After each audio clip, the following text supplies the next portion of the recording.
اس کے بعد اللہ تعالیٰ فرماتے ہیں آیت نمبر 108 میں، تِلْكَ آیات اللہ نتلوها علیک بالحق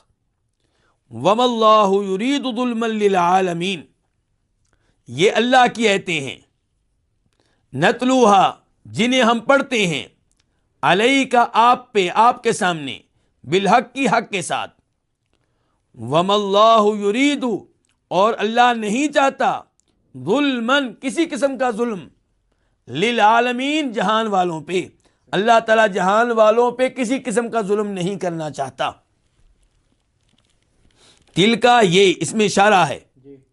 مشار الیہ کیا ہے، اشارہ کدھر جا رہا ہے، اشارہ کس چیز کی طرف ہے، اس کا تذکرہ یہاں الفاظ میں موجود نہیں ہے۔ مراد یہ ہے کہ یہ آیتیں جو آپ پڑھ رہے ہیں، یہ آیتیں اللہ کی آیتیں ہیں، یہ آیتیں اللہ کی آیتیں ہیں۔ آیات اللہ، آیات جمع ہے، واحد کیا ہوتا ہے، آیتن، ایک نشانی، ایک علامت، ایک آیت، تو یہ آیتیں اللہ کی آیتیں ہیں۔ نتلو ہم تلاوت کرتے ہیں، ہم پڑھتے ہیں، فعل مضارع ہے متکلم کے لیے، ہاں انہیں، کنہیں، ان آیتوں کو، علیہ کا آپ پہ، مخاطب کون ہے، نبی کریم صلی اللہ علیہ وسلم۔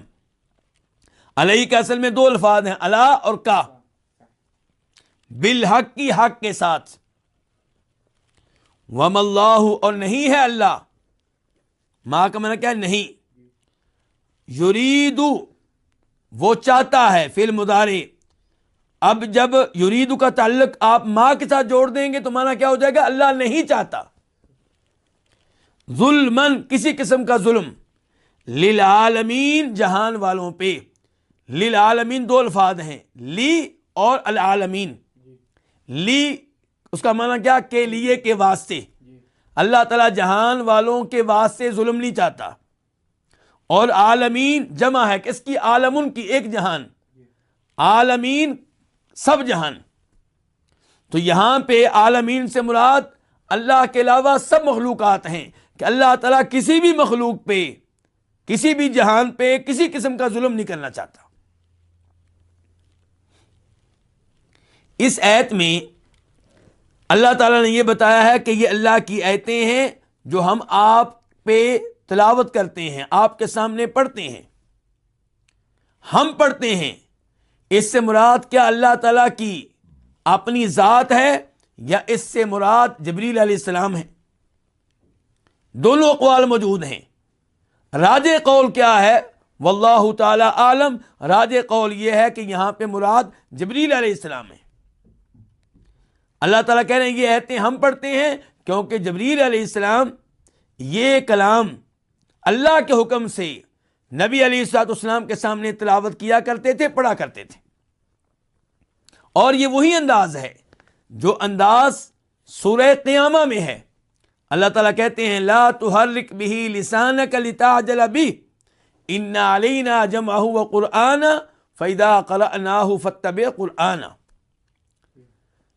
اللہ تعالیٰ کہہ رہے ہیں نبی صلی اللہ علیہ وسلم سے کہ آپ اپنی زبان کو اس لیے حرکت نہ دیا کریں تاکہ آپ جلدی جلدی ہمارے کلام کو حاصل کر لیں اور یاد کر لیں۔ آپ کا اس کو یاد کرنا ہمارے ذمے ہے، ہماری ذمہ داری ہے کہ آپ اس کو یاد کر لیں گے۔ اللہ تعالیٰ نے وہاں پہ کہا فَإِذَا قَرَأْنَاهُ، جب ہم اس کی تلاوت کر لیں تب آپ پیروی کریں اور اس کی تلاوت آپ بعد میں کریں۔ جب ہم تلاوت کر لیں، ہم تلاوت کرنے سے مراد کون ہے، جبریل علیہ السلام، کیونکہ نبی علیہ السلام کے پاس اللہ کا کلام لے کر کون آتے تھے، جبریل علیہ السلام۔ تو فرمایا تلک آیات اللہ، یہ اللہ تعالیٰ کی آیتیں ہیں، نتلوہا جن کی ہم تلاوت کرتے ہیں، جنہیں ہم پڑھتے ہیں، علیہ کا آپ کے سامنے، بالحق کی حق کے ساتھ، یعنی کہ یہ آیتیں اللہ کی طرف سے نازل ہوئی ہیں حق کے ساتھ، کوئی شک و شبہ نہیں ہے کہ یہ آیتیں اللہ کی طرف سے ہیں، اور ان آیتوں میں بیان کردہ مسائل، احکام، عقائد میں بھی کوئی شک و شبہ نہیں ہے، سب کے سب ٹھیک ہیں، ان میں باطل داخل نہیں ہو سکتا۔ وَمَا اللَّهُ يُرِيدُ ظُلْمًا لِلْعَالَمِينَ۔ اللہ تعالیٰ نے بیان کیا کہ اللہ تعالیٰ جہان والوں پہ کسی قسم کا ظلم نہیں کرنا چاہتا۔ تو جن کے چہرے رودے قیامت سیاہ ہوں گے ان کے اپنے کرتوتوں کی وجہ سے ہوں گے، ان کے کفر کی وجہ سے ہوں گے، ان کے گناہوں کی وجہ سے ہوں گے۔ اللہ تعالیٰ کسی پہ بھی کسی قسم کا ظلم نہیں کرنا چاہتا۔